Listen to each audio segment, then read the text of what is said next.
میرے بھائیوں، اس امت کو ایک بڑے کام کے لیے بھیجا گیا تھا، اور اس امت کا پہلا طبقہ اس ذمہ داری کو بہت اچھی طرح سے سمجھتا تھا۔ مجموعی طور پر پوری امت کو بھی چنا گیا اور امت کے ایک ایک فرد کو بھی یہ ذمہ داری دی گئی۔ میں کیا ہمارے حبیب اب کہہ دیجئے، فرما دیجئے، یہ میرا راستہ ہے، میرا مقصد ہے، میرا راستہ ہے۔ میں بلاتا ہوں لوگوں کو اللہ کی طرف، یعنی اللہ کے احکامات کی طرف، اللہ کے دین کی طرف، اس زندگی کی طرف جو اللہ نے انسانوں کے لیے پسند کر کے آسمانوں سے زمین پر اتاری ہے، وہ زندگی جو انسان کو انسان بناتی ہے۔ اور اگر وہ زندگی نکل جائے تو پھر انسانی معاشرہ حیوانیت کا مجموعہ بن جاتا ہے۔ اس کے بغیر انسان یا حیوان ہے یا شیطان ہے۔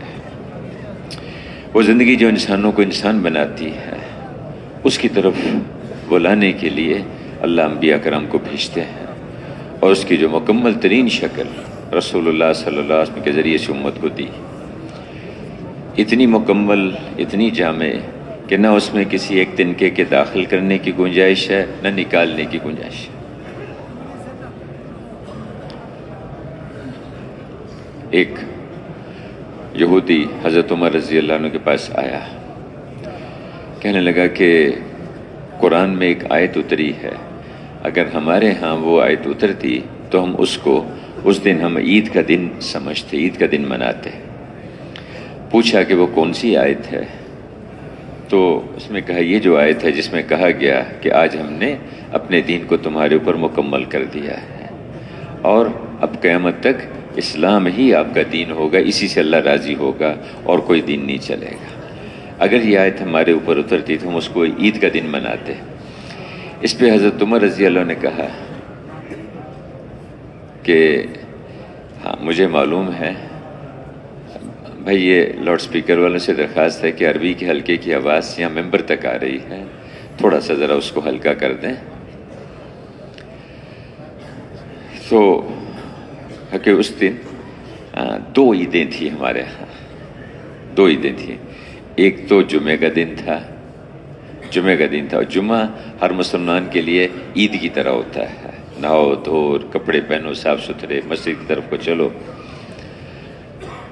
اور دوسرا وہ عرفات کا دن تھا، عرفات کا میدان تھا، عرفے کا دن تھا، اور وہ حاجی کے لیے وہ عید کا دن ہوتا ہے، چونکہ یہ حج کا رکن اعظم ہے۔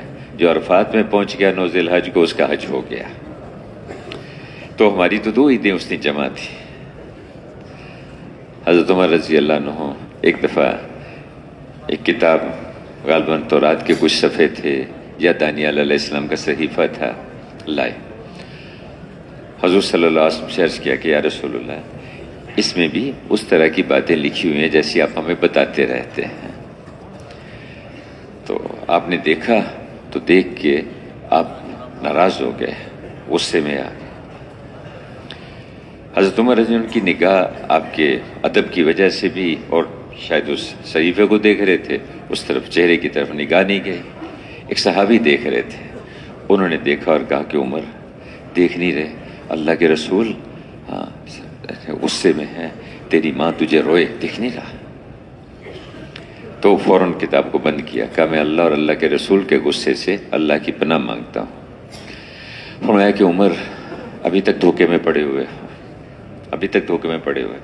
اگر یہ صاحب کتاب کون ہے؟ موسیٰ علیہ السلام، بنی اسرائیل کے سب سے بڑے نبی ہیں، سب سے اونچے نبی ہیں، اور قرآن میں ایک دو کے علاوہ اکثر پاروں میں ان کا تذکرہ ہے، سب سے بڑے نبی ہیں بنی اسرائیل کے۔ ہے کہ اگر یہ صاحب کتاب یہ بھی آج دنیا میں تشریف لے آئیں، ان کو بھی میرے پیچھے چلنا ہوگا، یہ بھی مجھے چھوڑ کے، میرے راستے کو چھوڑ کے یہ بھی کامیاب نہیں ہوں گے۔ تو میرے بھائیو، وہ مکمل زندگی حضور صلی اللہ علیہ وسلم کے ذریعے سے اس امت کو عطا فرمائی گئی۔ تو اس امت کے ہر فرد کو اس کے لیے چنا گیا کہ یہ میرا راستہ ہے، میں بلاتا ہوں لوگوں کو اللہ کی طرف، اس زندگی کی طرف، اللہ کے احکامات کی طرف، اس دین کی طرف، بصیرت کے ساتھ، سمجھداری کے ساتھ، میں بھی اور جو میرے پیچھے چلنے والا، میری اتباع کرنے والا، یعنی جو مجھ پہ ایمان لایا ہے، اس کا بھی یہی کام ہے۔ عورت ایمان لائی ہے، اس کی بھی یہ ذمہ داری ہے۔ مرد ایمان لایا، اس کے بھی یہ ذمہ ہے۔ کوئی غریب ہے، امیر ہے، کالا ہے، گورا ہے، کوئی صدر ہے، کوئی وزیر اعظم ہے، کوئی جھونپڑی میں رہنے والا فقیر ہے، کوئی کالج یونیورسٹی میں پڑھنے والا طالب علم ہے، کوئی بالکل ان پڑھ مزدور ہے، ہر مسلمان جو بھی حضور پہ ایمان لایا ہے، اس کا یہ کام ہے، اس کا یہ مقصد ہے، لوگوں کو اس زندگی کی طرف بلائے، اس دین کی طرف بلائے جس کے لیے اللہ نے اس میں رسول اللہ صلی اللہ علیہ وسلم کو بھیجا۔ تو اس امت کے ہر فرد کو اس کے لیے چنا گیا۔ آپ حضرات غور فرمائیے کہ ہمارے ہاں جب بچہ پیدا ہوتا ہے تو پیدا ہوتے ہی پہلا کام یہ اس کے کان میں اذان دو، باقی سب کام بعد میں ہے، پہلا کام اس کے کان میں اذان دو۔ اور اذان کیا ہے؟ یہ مکمل دعوت ہے، مکمل دعوت ہے۔ پہلے دن پیدا ہوتے ہی، دنیا میں سانس لیتے ہی اس کے کان میں دعوت کی آواز ڈالی جا رہی ہے۔ مجموعی طور پر پوری امت کو بھی اللہ نے اس کام کے لیے چنا، اس کام کے لیے بھیجا ہے کہ تم بہترین امت ہو، تمہیں ہم نے اقوام عالم کے لیے بھیجا، اقوام عالم کے لیے بھیجا، تم ساری دنیا کے لیے تمہیں چنا گیا ہے، بھیجا گیا ہے، تم ان پہ ایسی محنت کرو۔ اور اللہ نے تمہیں اکمل، ادوم، مکمل ترین اور ہمیشہ رہنے والا راستہ اور شریعت عطا فرمائی ہے، مکمل ترین اور ہمیشہ رہنے والی، قیامت تک یہی چلے گی۔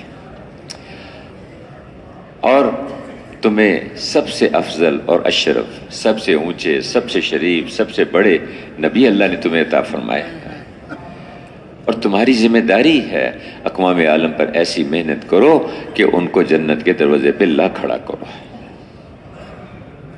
اس امت کا قوام، اس امت کا قائم رہنا مزاج نبوت پر ہے، یعنی جس کام کے لیے، جس مقصد کے لیے انبیاء کرام کو بھیجا جاتا تھا، یہ امت اس کام پر ہوگی، اس محنت پر ہوگی تو یہ دنیا میں پنپے گی، آگے بڑھے گی، عزتیں پائے گی، بلندیاں پائے گی۔ اور اگر یہ اس ذمہ داری کو، اس محنت کو چھوڑ کر اور چیزوں میں لگ جائے گی تو پھر یہ پریشانیوں میں مبتلا ہوگی۔ جس مقصد کے لیے، جس کام کے لیے اس امت کو بھیجا گیا، چنا گیا۔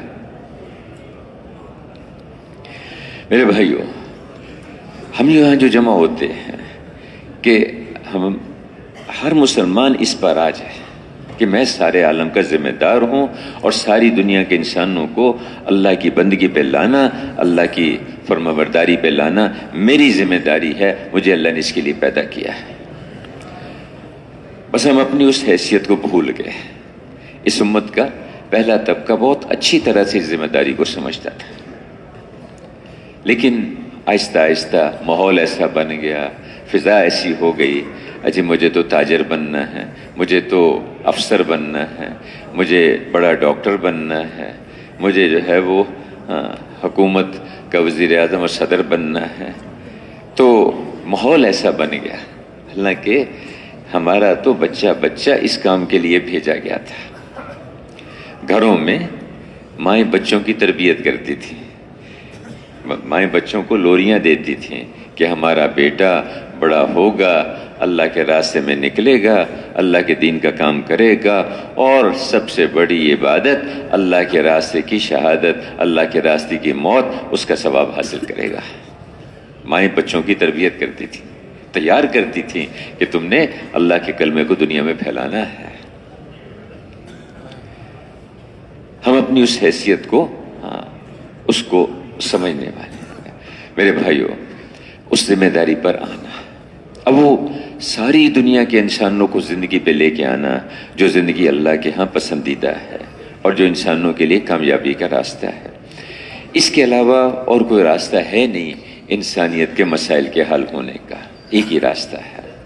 نہ مال سے، نہ حکومتوں سے، نہ دنیا کے مادی نقشوں سے اس سے انسانیت کے کام نہیں بنیں گے، ایک ہی راستہ ہے۔ بہت ساری قومیں پہلے گزر چکی ہیں، ان کو بھی یہ دھوکہ لگا کہ مال ہوگا تو اس سے ہم کامیاب ہو جائیں گے، اس سے ہمارے مسئلے حل ہو جائیں گے۔ مال ہو یا نہ ہو، تھوڑا ہو یا زیادہ ہو، اس کے ساتھ کوئی سروکار نہیں ہے۔ ہاں ایک راستہ ہے، دیکھو میرے بزرگوں، میں عرض کرتا ہوں جیسے اللہ نے سب انسانوں کے لیے پیدائش کا ایک نظام بنایا ہے، وہ بدلتا نہیں ہے، سب کے لیے ایک ہی ہے، چاہے مالدار کے گھر میں بچہ پیدا ہو چاہے غریب کے گھر میں، دنیا میں آنے کی ترتیب ایک ہی ہے سب کی، پرورش کا نظام بھی سب کا ایک ہی ہے۔ کوئی بہت قیمتی کھانا کھاتا ہے، کوئی چٹنی کے ساتھ چپاتی کھا لیتا ہے، لیکن اندر کا نظام ایک ہی ہے۔ تھوڑی دیر رہ کے باہر نکلے تو دونوں قے ہیں، تھوڑی دیر اور رہ کے نکلے تو دونوں پخانا ہے۔ اسی طرح موت کا نظام بھی سب کا ایک ہے، چاہے کسی کے پاس دوائیاں اور مشینیں اور اسپتال ہیں یا نہیں ہیں، بس روح نکلتی اور انسان ختم ہو جاتا ہے۔ تو جیسے پیدائش، پرورش اور موت سب انسانوں کے لیے اللہ نے ایک ہی نظام بنایا ہے، اسی طرح سے انسانوں کے لیے کامیابی اور عزتیں اور بلندیاں اور دنیا کے سارے مسائل کا حل اور موت، قبر، حشر اور آخرت کے دن کی سارے پریشانیوں کا حل صرف ایک ہی راستہ ہے، وہ ہے اللہ کا دین۔ اس کے علاوہ کوئی راستہ نہیں ہے۔ صدر صاحب کامیابی چاہتے ہیں تو انہیں بھی دین پہ چلنا ہوگا، وزیر اعظم صاحب کامیاب ہونا چاہتے ہیں، ہر مرحلے پہ ہر سطح پہ انہیں بھی دین پہ چلنا ہوگا۔ کوئی مالدار کامیابی چاہتا ہے تو اس کو بھی اللہ کے حکموں پہ اور اس دین والی زندگی کو اختیار کرنا ہوگا۔ کوئی غریب چاہتا ہے، کوئی عورت ہے، یورپ امریکہ میں رہنے والے ہیں، افریقہ کے صحراؤں اور جھونپڑیوں میں بسنے والے ہیں، کوئی شخص بھی، سب کے لیے ایک ہی ضابطہ ہے کہ دین ہوگا تو اللہ تمہیں کامیاب کریں گے، اور دین زندگیوں سے نکلے گا تو پریشانیوں کے حالات آئیں گے، اور یہ پریشانیاں دنیا میں تھوڑی ہوں گی، موت کے وقت اور بڑھیں گی، قبر میں جائیں گے تو ان پریشانیوں کے اس کے نقشے اور بڑھتے چلے جائیں گے، حتیٰ کہ آخرت میں جہنم میں وہ پریشانیاں آخری انتہا تک پہنچیں گی۔ اور اگر اس زندگی کو اختیار کریں گے تو دنیا میں راحتیں، چین، سکون، عزت، محبت، محبوبیت ملے گی، اور قبر میں جائیں گے تو استقبال ہوگا، حد نگاہ تک کھل جائے گی۔ پھر قبر سے نکلیں گے تو چہرے روشن چمکدار ہوں گے، نور آگے آگے چلے گا، دائیں ہاتھ چلے گا، اللہ کے دربار میں پیش ہوں گے، اللہ ان کو دیکھ کے خوش، اللہ کو دیکھ کے خوش ہوں گے بس۔ اور پھر جو اللہ کا مہمان خانہ ہے، جنت ہے، وہ ان کا ٹھکانہ بنے گی، جہاں ہر طرح کی نعمتیں، ہر طرح کے انعامات، ایسے ایسے گھر جو کسی کان نے سنے نہیں، کسی آنکھ نے دیکھے نہیں، اور کسی دماغ پہ، دل پہ اس کا خیال تک نہیں گزرا، ایسے گھر، ایسے یعنی اس طرح کی نعمتیں وہاں پر ہوں گی۔ وہ زندگی ہے، دین، اس کے علاوہ کوئی راستہ نہیں ہے۔ میں نے کہا کہ پہلی قوموں کو بھی یہ دھوکہ لگا، قارون کو یہ دھوکہ تھا کہ میرے پاس مال زیادہ ہوگا میں کامیاب ہو جاؤں گا۔ موسیٰ علیہ السلام نے سمجھایا آگے، اور اللہ کا ضابطہ یہ ہے کہ جب تک اللہ جو ہے وہ محنت کرنے والوں کو بھیج نہیں دیتے، اس وقت تک اللہ پاک عذاب نہیں دیتے۔ اللہ پاک پوچھیں گے کیا تمہارے پاس ڈرانے والے نہیں آئے تھے؟ کہا جی وہ آئے تو تھے لیکن ہم نے توجہ نہیں دی ان کی طرف، ہم نے خیال ہی نہیں کیا ان کا، آئے تو تھے ہمارے پاس۔ تو اللہ پاک اس وقت تک، تو موسیٰ علیہ السلام نے سمجھایا کہ دیکھو اللہ کی مانو، اللہ کے دین پہ چلو، میں وہ جو زندگی لایا ہوں اس کو اختیار کرو۔ اب وہ انبیاء علیہ السلام معصوم ہوتے ہیں، اور ان کے بارے اللہ کے ہاں کسی نبی کی شان میں ذرا سا بھی یہ برداشت نہیں ہے، نبی کی شان میں ذرا سا، چونکہ اگر انبیاء کرام کی عزت اور ان کے جو شان، ان کا جو مقام ہے، ان میں ذرا سا بھی حرج آئے گا، ذرا سا بھی آئے گا تو اس کا سارے جو نظام اللہ نے اور جو زندگی دی ہے اس سب کے اوپر داغ لگے گا جا کے، اس لیے اس کے ذرا سی گنجائش نہیں دیتے۔ اس نے اس قسم کی حرکت کرنی چاہیے، اللہ نے اس کو اس کے سارے خزانوں سمیت زمین کے اندر دھنسا دیا، یہ نہیں برداشت، اور قیامت تک کے لیے بتا دیا کہ دیکھو یہ مال میں کامیابی کا دھوکہ، اس میں سے نکلو، اس سے نہیں کام بنیں گے۔ اور انبیاء علیہ السلام کے بارے میں ذرا سا بھی کوئی کچھ کرو گے تو یہ سلوک ہوگا تمہارے ساتھ، ہوش میں رہو، ہوش میں رہو۔ انبیاء کرام، ان کی ہستیاں، دھوکہ لگا کہ جی اکثریت ساتھ ہونی چاہیے، اکثریت جس کے ساتھ ہے کامیاب ہو گیا۔ آج بھی ہوتا ہے کہ جی ان کو بہت ووٹ مل گئے، ان کو اکثریت مل گئی، یہ کامیاب ہو گئے، چلو مبارکباد دے دو، اور نوح علیہ السلام کے ذریعے سے اس دھوکے کو نکالا گیا اور قیامت تک کے آنے والے انسانوں کو بتایا گیا کہ دیکھو یہ غلطی ہے تمہاری. اکثریت جس کے ساتھ ہو اس کا نہیں. جس کی زندگی میں دین ہوگا، اللہ جس کے ساتھ ہوں گے وہ کامیاب ہوں گے ہر جگہ پر، اور دین نہیں ہوگا تو وہ مصیبتوں میں پڑیں گے. 950 سال نوح علیہ السلام سمجھاتے رہے، دن میں بھی رات میں بھی دعوت دی، منت بھی کرتے رہے، آگے مذاق اڑاتے، ٹھٹھے، تالیاں. پاگل ہے دیوانہ، پاگل ہے یہ دیوانہ. اے میری قوم، میں پاگل نہیں ہوں، میں تو رسول رب العالمین ہوں. رب العالمین نے مجھے بھیجا ہے، اللہ نے بھیجا ہے مجھے. نہیں سمجھ میں آئی. 950 سال تو اللہ پاک نے ایک سیلاب بھیجا اور ساری قوم کو اس کے سارے جتنے بھی نقشے تھے سب کے ساتھ اس سیلاب میں غرق کر دیا. بیٹے نے کہا کہ بیٹا میرے ساتھ چلو، میری مانو. اللہ کے ہاں کسی کی رشتہ داری نہیں چلتی کہ تم نبی کی اولاد ہو، مان جو. نہیں مان کے دیا کہ میں پہاڑ کے اوپر چڑھ جاؤں گا. بیٹا یہ اللہ کا عذاب ہے، اللہ کا عذاب ہے، اس سے کوئی نہیں بچ سکتا، مان جا. نہیں سمجھ میں آئی، ایک لہر آئی، اس کو بھی غرق کر دیا، اس کو بھی صاف کر دیا. کوئی رشتہ داری نہیں چلتی وہاں پر. ایک قوم کو دھوکہ لگا کہ ہمارے پاس حکومت ہے. فرعون کو یہ دھوکہ لگا کہ میں حکومت کا مالک ہوں، ملک مصر پہ میرا سکہ چلتا ہے، میرے محلات کے نیچے نہریں بہتی ہیں. تم جھونپڑی میں رہنے والے، ایک چوگا پہننے والے، تم فقیر لوگ، مہین، تم کیا ہو؟ تمہاری کیا ہے؟ کیا کہا؟ موسیٰ علیہ السلام نے سمجھایا، بات کی آ کے اس سے. اللہ نے بھیجا کہ جائیے جا کے اس سے بات کیجئے اور نرمی سے بات کیجئے گا، اور امید رکھے شاید مان جائے، شاید قبول کر لیں. اور دیکھیے میں آپ کے ساتھ ہوں، سن رہا ہوں، دیکھ رہا ہوں، دیکھیے کیا کرتا ہے. گئے، جا کے اس کو دعوت دی، بات کی، کہا مجھے اللہ نے بھیجا ہے. اللہ رب کون؟ کس کی بات کر رہے ہو؟ وہ خدا جو آسمانوں اور زمینوں کا پیدا کرنے والا ہے. اب اس کا جواب کس کے پاس ہے؟ انبیاء کرام زیادہ فلسفوں میں نہیں جاتے، زیادہ لمبی چوڑی باتوں میں نہیں جاتے، سیدھی سیدھی بات ہے کہ دیکھو اس خدا نے بھیجا ہے جو آسمانوں اور زمینوں کا پیدا کرنے والا ہے. آج بھی کسی کے پاس اس کا جواب ہے؟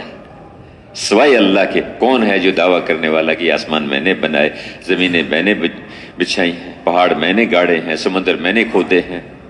آج ایک اللہ ہے جو کہہ رہے ہیں کہ ہم نے بغیر نمونے کے اس کو پیدا کیا ہے، ہم اس کے قائم کرنے والے ہیں، ہم اس کا سہارا ہیں، ہم اس کو سنبھالنے والے ہیں، ہم اس کو پیدا کرنے والے ہیں. ایک اللہ ہے، اس کو رب مانو، اس کی مان کے چلو. اب جواب تو کوئی نہیں تھا، اپنی کابینہ کو بلا لیا. ارے سنو یہ کیا کہہ رہا ہے؟ کیا کہہ رہا ہے؟ میرے علاوہ بھی کوئی خدا ہو سکتا ہے؟ میرے علاوہ بھی کوئی خدا ہو سکتا ہے؟ ایک نشہ ہوتا ہے، نشہ جیسے نشئی آدمی ہوتا ہے نا، اس کو کچھ سمجھ نہیں آتی کہ اس کا سر کہاں پڑا ہے، ٹانگیں کہاں اٹکی ہوئی ہیں. اس کو یہ بھی ایک نشہ ہوتا ہے حیثیت کا. میں نہیں سمجھ میں آئی. پھر اگلی بات کہی، کہتا ہے کہ تم کہتے ہو کہ خدا ہو، اچھا یہ بتا کہ تیرے باپ اور دادا تھے کہ نہیں؟ باپ دادا تھے کہ نہیں؟ تمہارے بڑے تھے کہ نہیں؟ ہاں یہ تو سب کو پتا ہے کہ تو ایک ماں باپ کے ذریعے سے پیدا ہوا ہے، خود بخود تو نہیں آیا. تو اچھا یہ بتا کہ ان کو کس نے پیدا کیا تھا، اور ان کے جو ماں باپ تھے ان کو کس نے پیدا کیا تھا؟ مجھے اس خدا نے بھیجا ہے جو تیرے باپ دادا کا پیدا کرنے والا. اب اس کا بھی کوئی جواب نہیں تھا. پھر اگلی بات کہی کہ تو کہتا ہے نا ملک مصر پہ میرا قبضہ. اچھا ٹھیک ہے، مصر کا تو حاکم ہے. یہ بتا کہ تیرے مشرق میں جتنے ملک ہیں ان پہ کس کا قبضہ ہے، اور تیرے مغرب میں جتنے ملک ہیں ان پہ کس کا قبضہ ہے؟ بتا تو. اب کوئی جواب نہیں اس کا.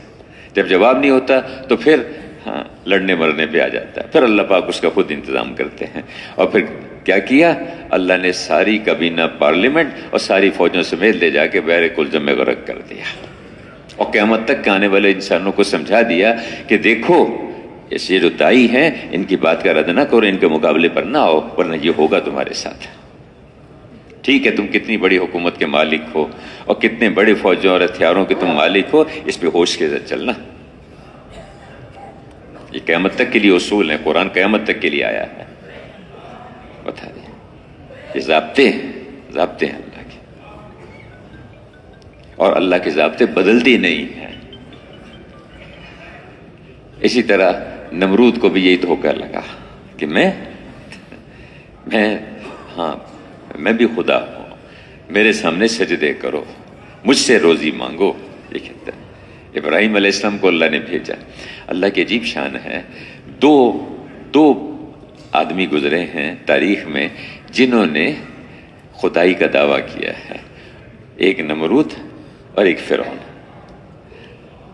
اور دونوں کو اللہ نے اس بچے سے ڈرایا جو پیدا ہی نہیں ہوا ابھی تک.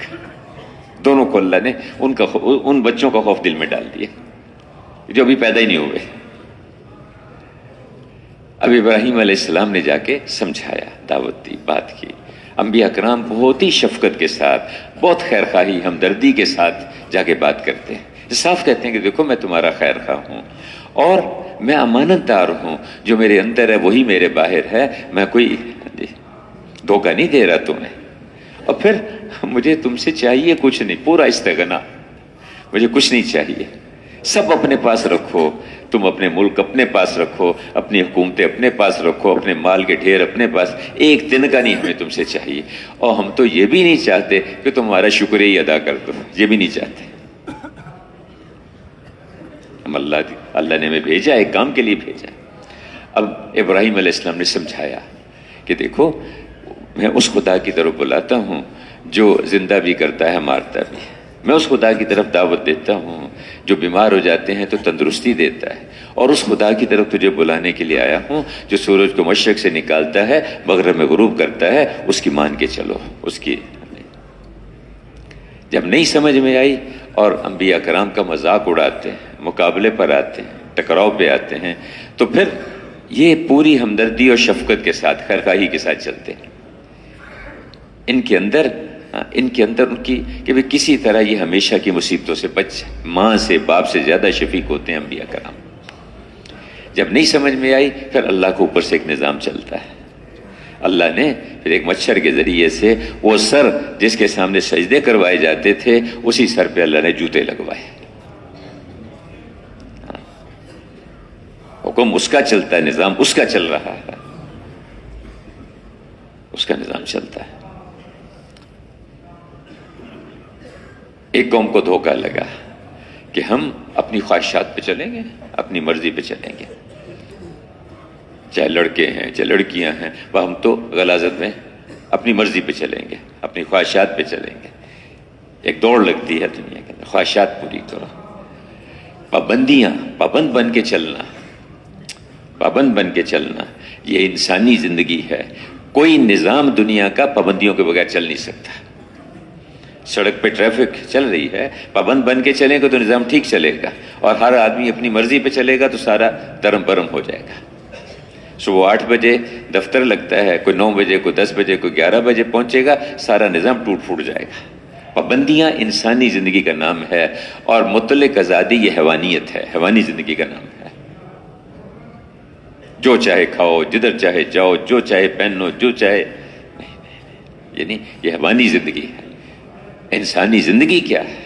انسانی زندگی پابندی، پابندی، پابند بن کے چلو. یہ کھاؤ، یہ نہ کھاؤ، یہ پہنو، یہ نہ پہنو، اس طرف چلو، ادھر نہ چلو. ماں کو محبت سے دیکھو، غیر محرم آنکھیں نیچے کر لو. قرآن کی آواز، اذان کی آواز توجہ سے سنو، گانے بجانے کی آواز کان پیچھے کر لو، بند کر لو. پابندیاں ہیں.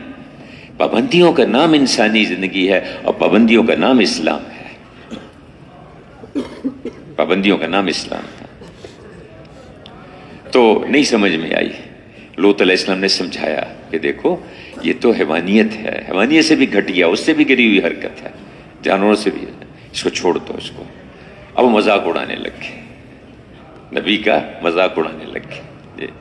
یہاں تک کہ ایک یعنی ایسی قسم پرسی کہ کاش میرے ساتھ کوئی میرا مددگار ہی ہوتا. کیسی یعنی لوط علیہ السلام پر جو کیفیت گزری ہوگی کہ میرا کوئی جتھا ہی ہوتا، کوئی میرا ساتھی، میرے کو معاون ہی ہوتا. اور اللہ پاک نے پھر دکھایا، پوری بستیوں کو اٹھایا اور اٹھا کے آسمانوں تک فرشتوں کے ذریعے سے لے گئے، اور وہاں سے الٹ کر کے نیچے پھینکا، اور اوپر سے کنگرے پتھر برسا دیے. اور قیامت تک کے لیے بتا دیا کہ دیکھو خواہشات پہ چلنے سے اور اپنی مطلق آزادی والی زندگی اختیار کرنے سے یہ نتیجہ نکلے گا اس کا۔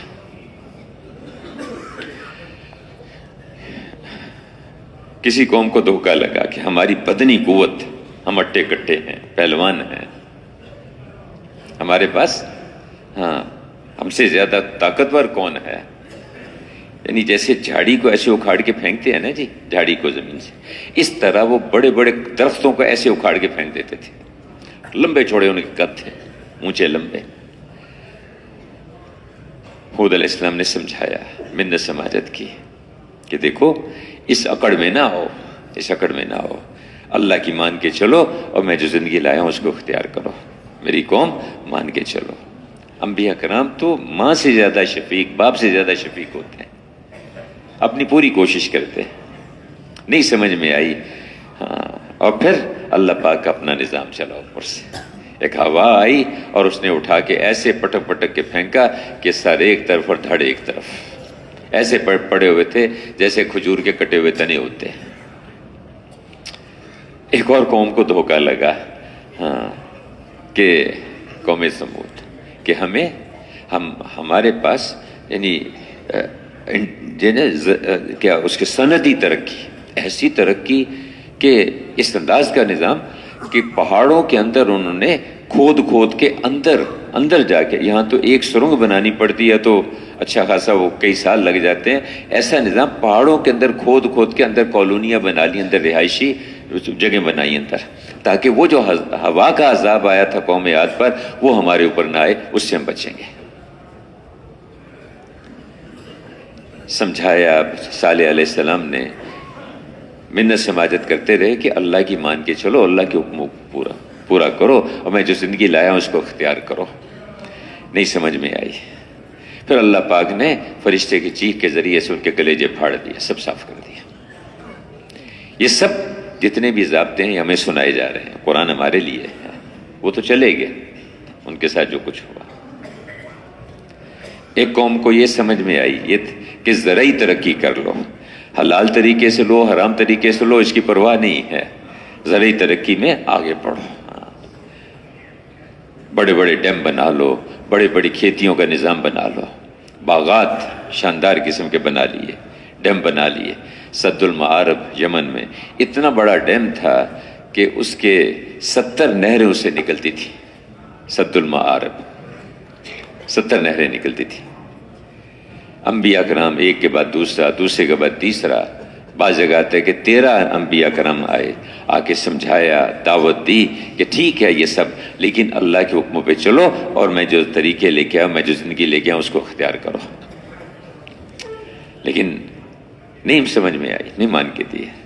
پھر اللہ نے وہی ڈیم ان کے اوپر توڑ دیا اور قیامت تک کے لیے بتا دیا کہ خالی زرعی ترقی سے تمہارے مسئلے حل نہیں ہوں گے۔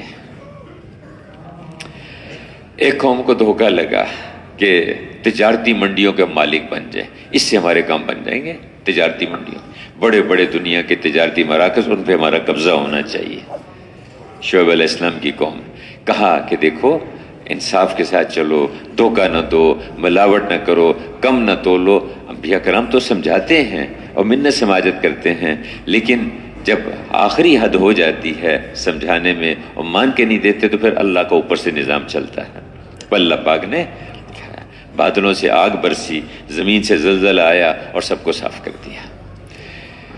میرے بھائیو، یہ سب جتنے بھی قومیں گزری، ایک ہی ضابطہ ہے، جن کی زندگیوں میں دین ہوگا، جو اللہ کی مان کے چلیں گے، جو نبی کے راستے کو اختیار کریں گے، اللہ ان کو کامیاب کریں گے، اور جو اس کو چھوڑ کے چلیں گے، اللہ پاک کے ساتھ کسی کی کوئی رشتہ داری نہیں ہے، اللہ پاک ان کو ناکام کریں گے۔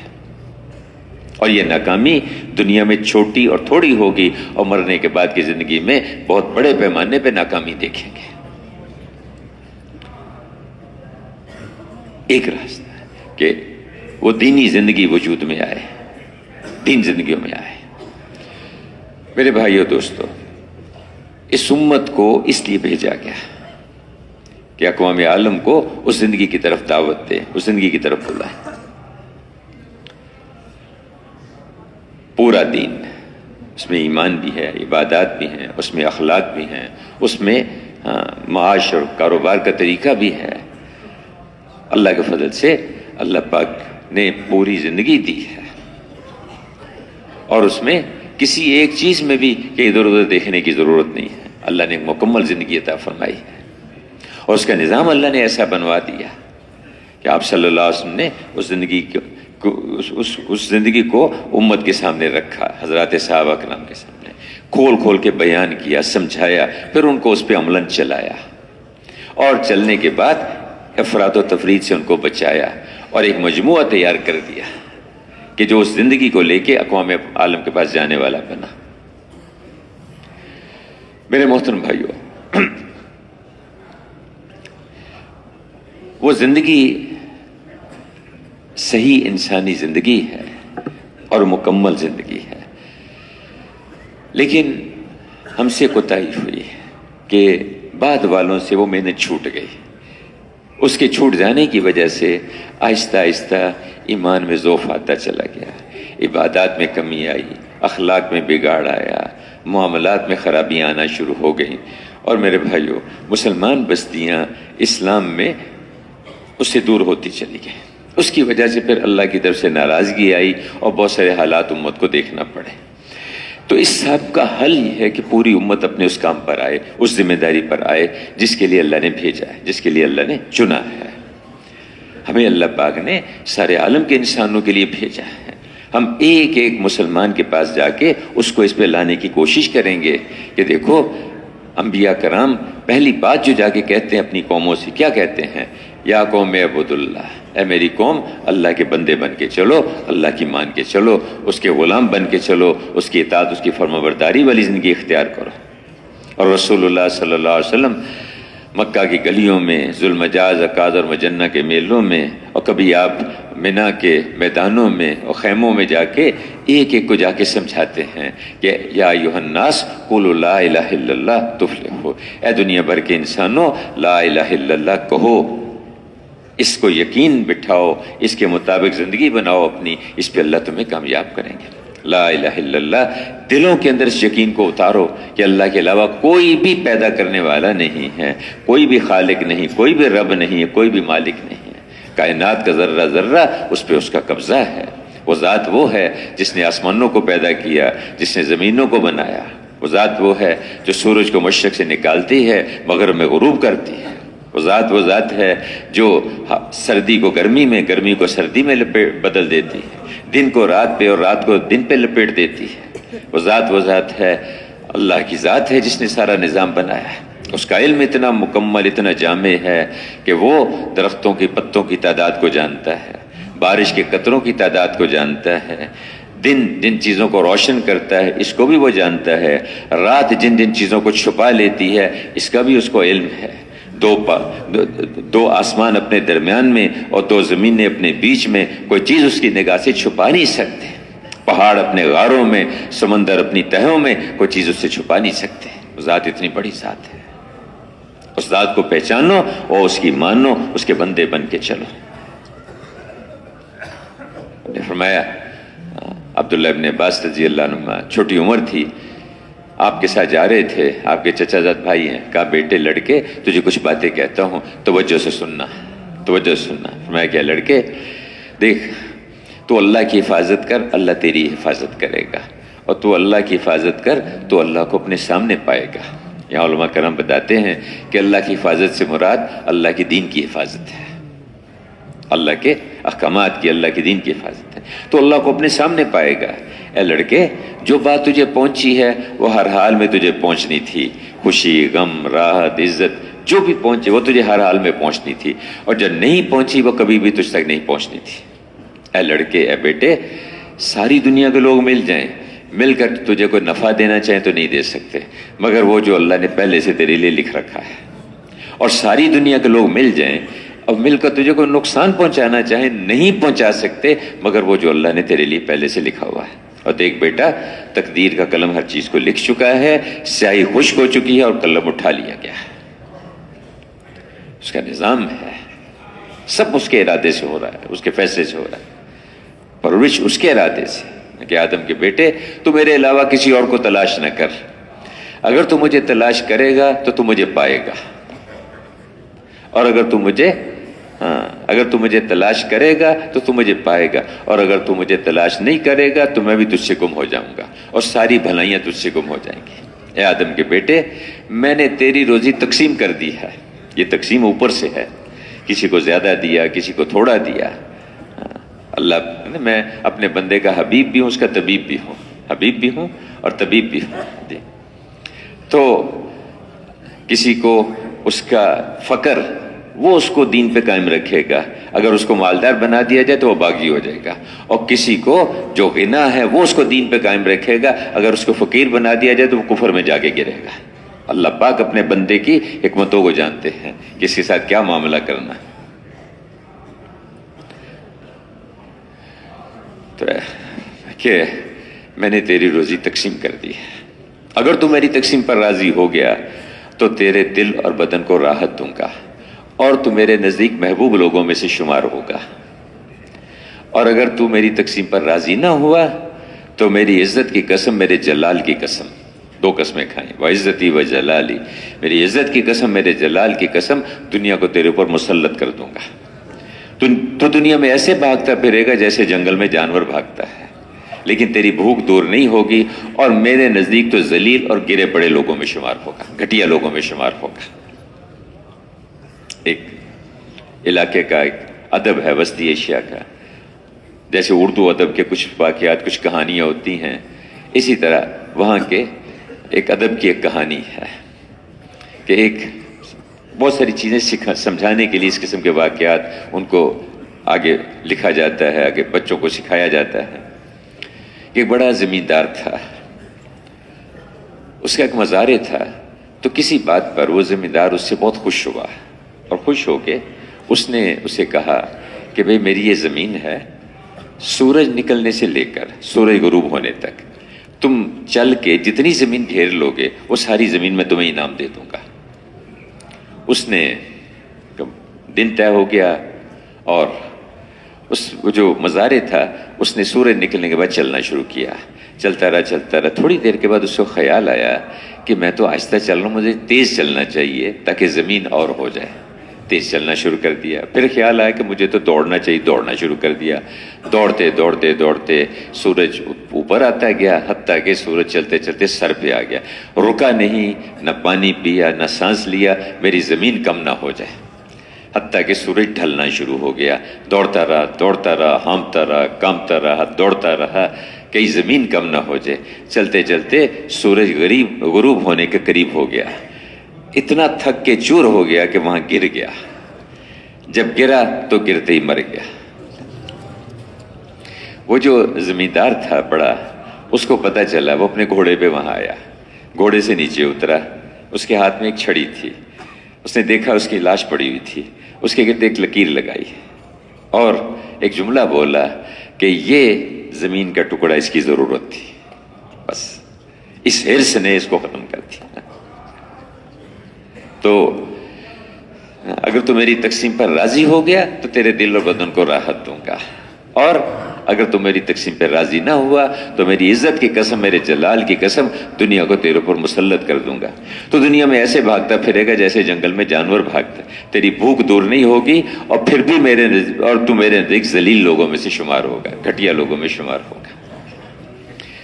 میرے محترم بھائیو، یہ سارا نظام اللہ کا چل رہا ہے، اس کائنات کے خالق وہ ہیں، اس کی ملکیت ہے، اس کا قبضہ ہے اس کے اوپر، اس سے وہ ہوتا ہے جو وہ چاہتے ہیں۔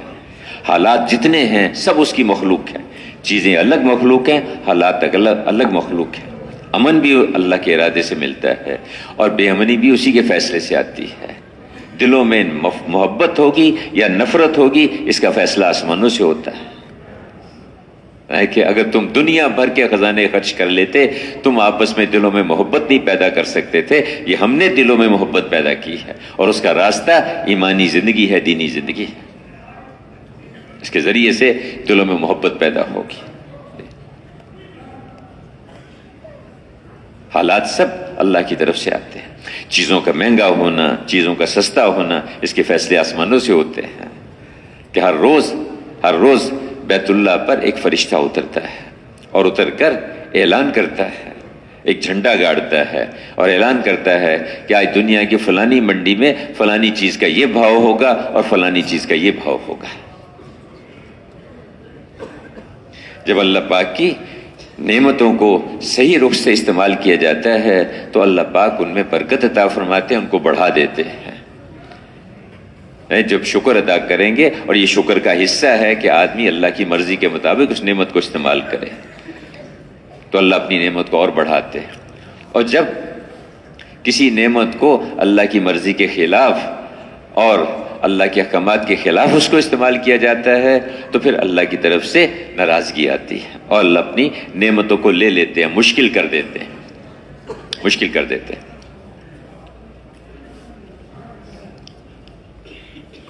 تو میرے بھائیو دوستو، حالات سارے کے سارے آسمانوں سے آتے ہیں، لیکن ان کا تعلق بندوں کے اعمال کے ساتھ ہے۔ اکثریت کے اعمال، اگر اعمال اچھے ہوتے ہیں تو پھر آسمانوں سے اچھے حالات کے فیصلے آتے ہیں، اور اگر اعمال میں بگاڑ ہوتا ہے تو پھر آسمانوں سے حالات کے بگاڑ کا فیصلہ ہوتا ہے۔ اگر بستیوں کے لوگ ایمان اور تقوی کو اختیار کر لیں تو زمین اور آسمان کی برکتیں اللہ ان پہ کھول دیتے ہیں۔ یہ جو رمضان شریف آ رہا ہے نا جی، دیکھیں تمہارے اوپر رمضان کے روزے فرض کیے گئے، پہلی قوموں پر بھی کیے گئے تھے۔ کیوں کیے گئے؟ تاکہ تم تقوی والے بنو۔ ہاں، جیسے ہم کہتے ہیں نا کہ فلانے کے پاس وہ بھائی ڈاکٹری کی ڈگری ہے، فلانے کے پاس انجینئرنگ کی ڈگری ہے، فلانے کے پاس جو کمپیوٹر کی ڈگری ہے، اللہ کے ہاں یہ کاغذ کے ڈھیر ہیں، کاغذ کے ٹکڑے ہیں۔ اللہ کے ہاں یہ تقوی، متقی ہونا، حافظ ہونا، عالم ہونا، محدث ہونا، فقیہ ہونا اور مجاہد، اور اس کا یہ اللہ کے ہاں یہ ڈگریاں ہیں، اللہ کے ہاں مقام ہے۔ موزن ہونا، قیامت کے دن ان کی گردنیں اونچی ہوں گی، موزنین کی سب سے اونچی ہوں گی ان کی گردنیں۔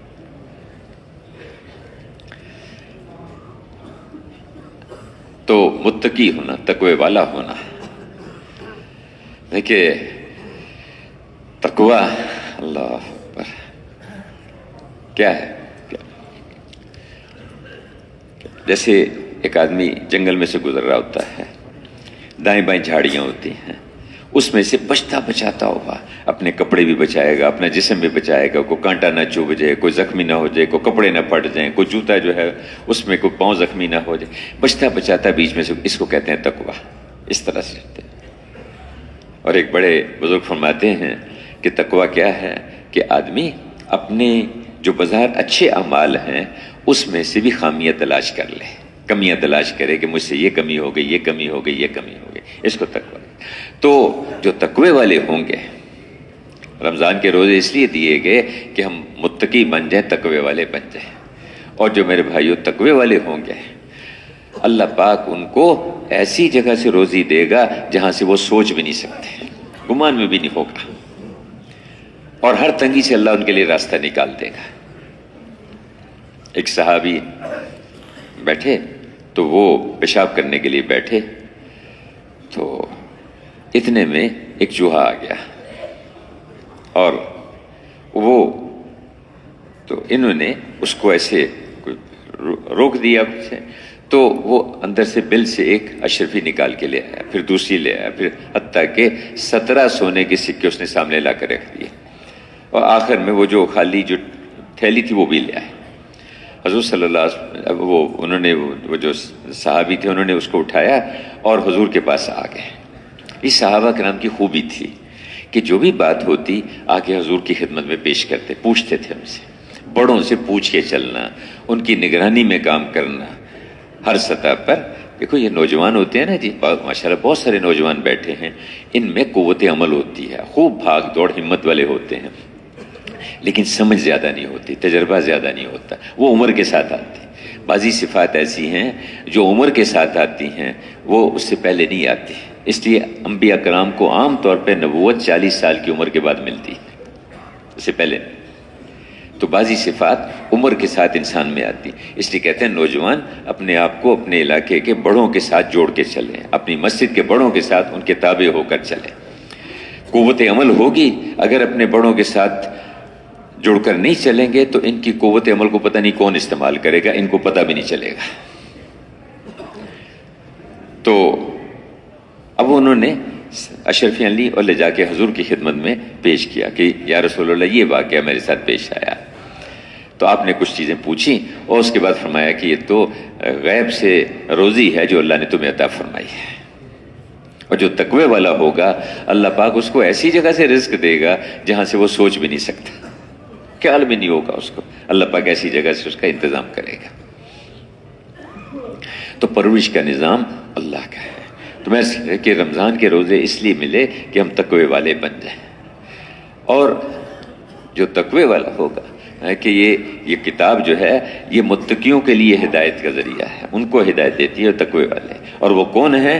ان کی نشانیاں ہیں، ان کی نشانیاں ہیں۔ پہلی بات کیا ہے کہ وہ اللہ کے غیبی نظام پہ یقین کرتے ہیں، اس کے غیبی نظام پہ ایمان لاتے ہیں۔ پالنے والا وہ ہے، ربوبیت کا اس کا نظام ہے، حفیظ وہ ہے، معز وہ ہے، مذل وہ ہے، شافی وہ ہے۔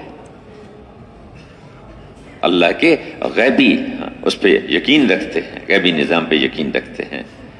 یہ سارا فرشتوں کا نظام ایک چل رہا ہے، ہر آدمی کے ساتھ فرشتے لگے ہوئے ہیں جو اس کی حفاظت میں لگے ہوئے ہیں۔ جب اللہ کا حکم بدلتا ہے وہ ہٹتے ہیں، اور آدمی خود اپنی غلطی کر اور حیران ہوتا ہے کہ میں نے یہ غلطی کر لی، وہ اللہ کی تقدیر غالب آ جاتی ہے۔ یہ سب اس کی تقدیر کے کرشمے چل رہے ہوتے ہیں، اس کا نظام چل رہا ہوتا ہے۔ تو اس کے غیبی نظام پہ یقین لانا، اس پہ ایمان لانا، پرورش ہے، حفاظت ہے، امن ہے، اس کے فیصلے سے ہوتا ہے۔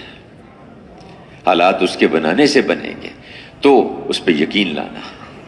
یقین میرے بھائیوں دل میں اتر جانے کو کہتے ہیں یقین۔ ایک زبان سے اس کا اظہار کرنا یہ بھی نفع سے خالی نہیں ہے، لیکن اصل دلوں میں اس کا اتر جانا کہ ہاں اللہ سے ہوتا ہے، اللہ سے ہوتا ہے، اور اللہ کے غیر سے، اللہ کے ارادے کے بغیر نہیں ہوتا۔ ابراہیم علیہ السلام جب آگ میں ڈالا جا رہا تھا تو ایک طرف زمینی نظام ہے، سارا ان کے مخالفت پر ہے، باپ نے تک نکال دیا گھر سے، نکل جاؤ ورنہ تمہیں پتھر مار مار کے جان سے مار دوں گا، یہ گھر کا حال ہے۔ حکومت نے ہمارے سامنے سجدہ کیوں نہیں کرتے، تمہیں ایک دانہ نہیں دیں گے کھانے کو۔ پبلک نے اچھا تم ہمارے بتوں کو توڑتے ہو، آؤ تمہیں ہم آگ میں پھینکتے ہیں۔ سب نے فیصلہ کر لیا کہ آگ میں ڈالنا ہے، جلانا۔ سارا زمینی نظام مخالفت پہ آ گیا، اور آسمانی نظام فرشتے آ گئے، آپ کی مدد کر دیں۔ اللہ نے بھیجا ہے کہ نہیں بھیجا نہیں ہے، اجازت لے کے آیا، اما علیک فلا، مجھے تمہاری بھی ضرورت نہیں ہے۔ جو نظام تائید میں آیا اس سے بھی اپنی نظر ہٹا لی، اور جو نظام مخالفت پہ آیا اس سے بھی اپنی نگاہ ہٹا لی۔ اور میرا حسبی اللہ و نعم الوکیل، میرا اللہ میرے لیے کافی ہے، بس وہ بہترین کام بنانے والا ہے۔ تو اللہ پاک نے پھر اپنی قدرت دکھائی، آگ میں ڈال دیا اور ایک بال نہیں جلنے دیا، آگ میں ڈلوا کے یہ بتایا کہ دیکھو نظام ہمارا چلتا ہے۔ تو اللہ کے غیب متقی جو تقوی والے ہوں گے اللہ کے غیبی نظام پہ یقین کریں گے، یہ سب اس کے فیصلے سے ہو رہا ہے، سب اس کے ارادے سے ہو رہا ہے۔ ایک ذرہ بھی اپنی جگہ سے حرکت نہیں کرتا جب تک اس کا ارادہ نہ ہو، اس کا امر نہ ہو، اس کے حکم کے ساتھ چل رہا ہے سارا۔ پانی جو زمین کی طرف نیچے کی طرف کو بہتا ہے اس کے فیصلے سے بہتا ہے۔ یہ جو موسم بدلتے ہیں اس کے ارادے سے بدلتے ہیں، اس کے فیصلے سے بدلتے ہیں۔ تو اللہ کے اس پہ یقین کرنا، اور نماز کو، عبادات کو قائم کرنا ہے۔ اللہ کے خزانوں سے لینے کا راستہ اس کے احکامات کو پورا کرنا ہے، اور ان احکامات پہ چلنے کی استعداد نماز کے ذریعے سے پیدا ہوگی۔ نماز میں کہ یہ تو کفر اور اسلام میں فرق ڈالنے والی چیز ہے، نماز کفر اور اسلام میں فرق ڈالنے والی چیز ہے۔ ہمارے ایک دوست تھے یہاں اوکاڑا کے رہنے والے تھے، وہ اور ان کے بڑے بھائی دونوں، اور ایک ان کا غیر مسلم ملنے والا تھا۔ وہ تینوں لاہور میں ایک مارکیٹ میں کچھ سامان خریدنا تو کوئی مشین وغیرہ تو وہ لینے کے لیے آئے ہوئے تھے۔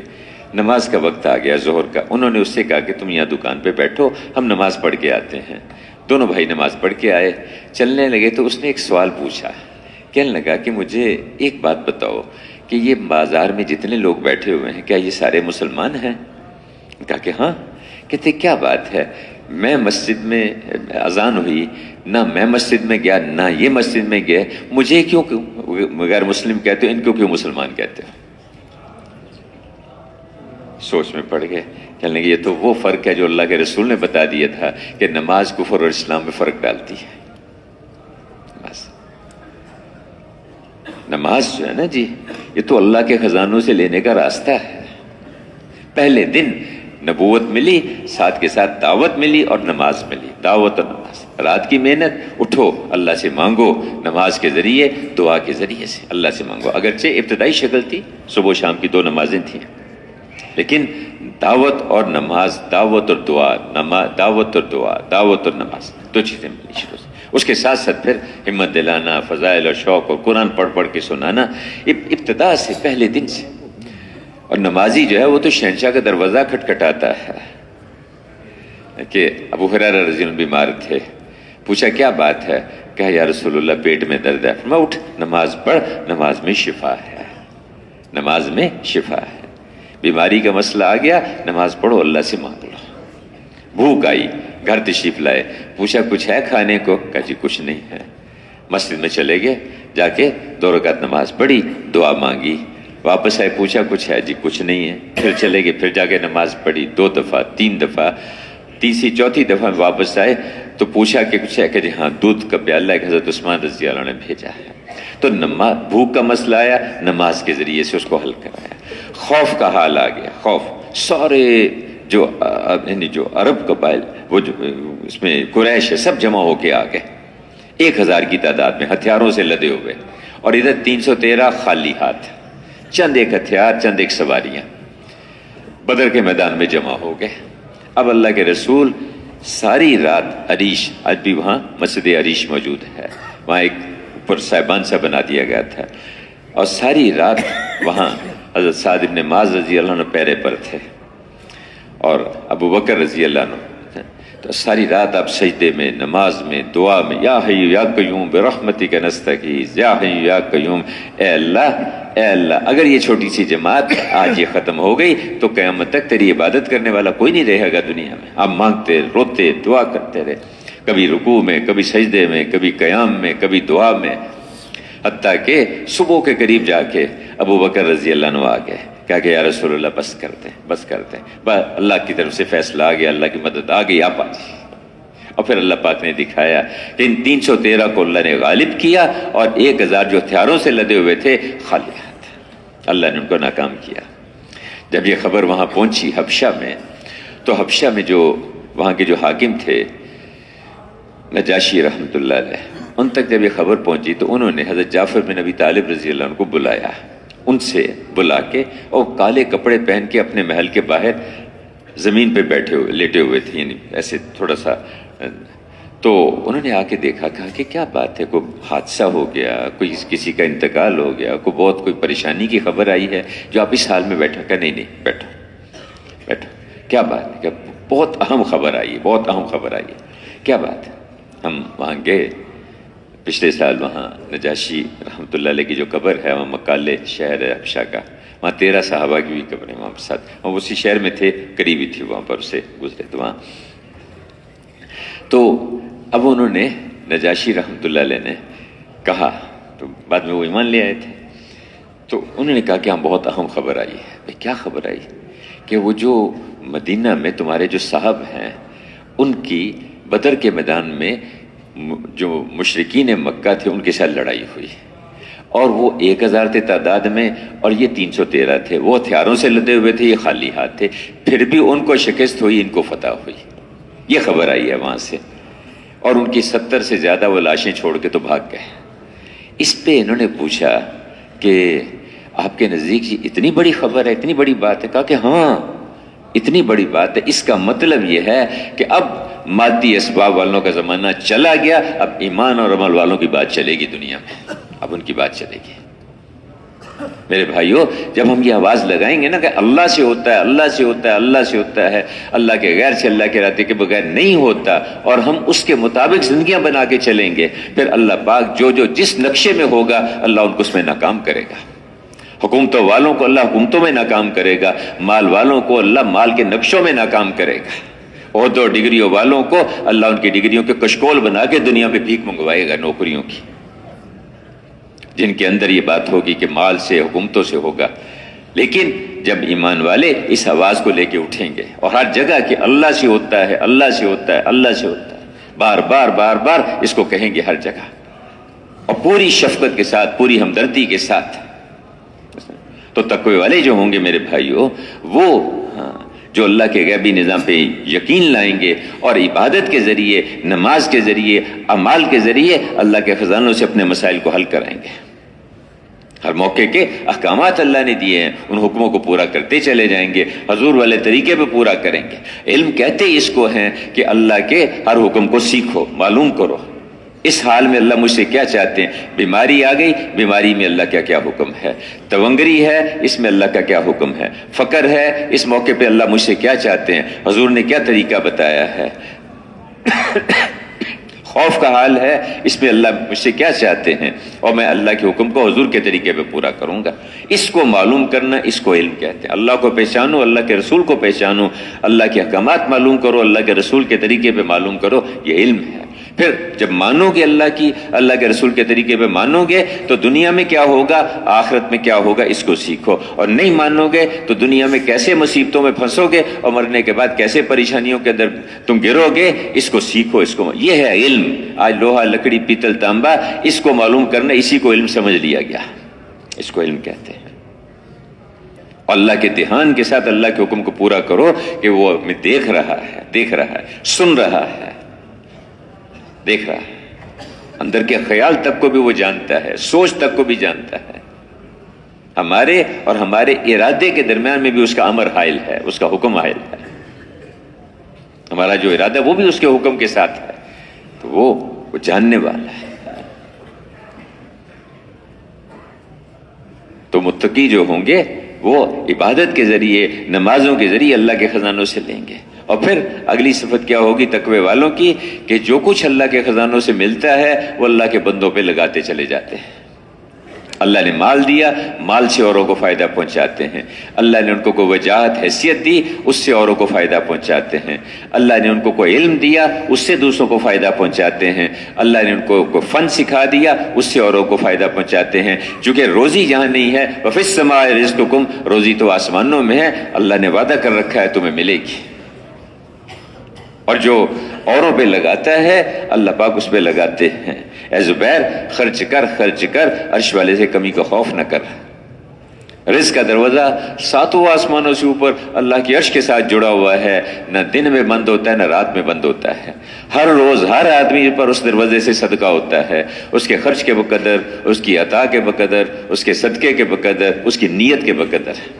اے زبیر، جو زیادہ خرچ کرتا ہے اس پہ زیادہ خرچ کیا جاتا ہے، جو کمی کرتا ہے اس پہ کمی کر دی جاتی ہے، جو روک لیتا ہے اسے روک لیا جاتا ہے۔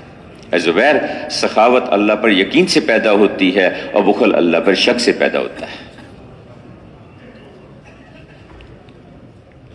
سب نظام آسمانوں سے چلے گا، تو جو کچھ ملے گا اللہ کے بندوں پہ خرچ کرتے چلے جائیں گے۔ موسیٰ علیہ السلام نے پوچھا کہ اللہ، آپ اپنے بندوں سے راضی ہیں یا ناراض ہیں، اس کی کوئی نشانی ہے؟ فرمایا کہ ہاں نشانی ہے۔ کیا؟ 4 باتیں ہیں۔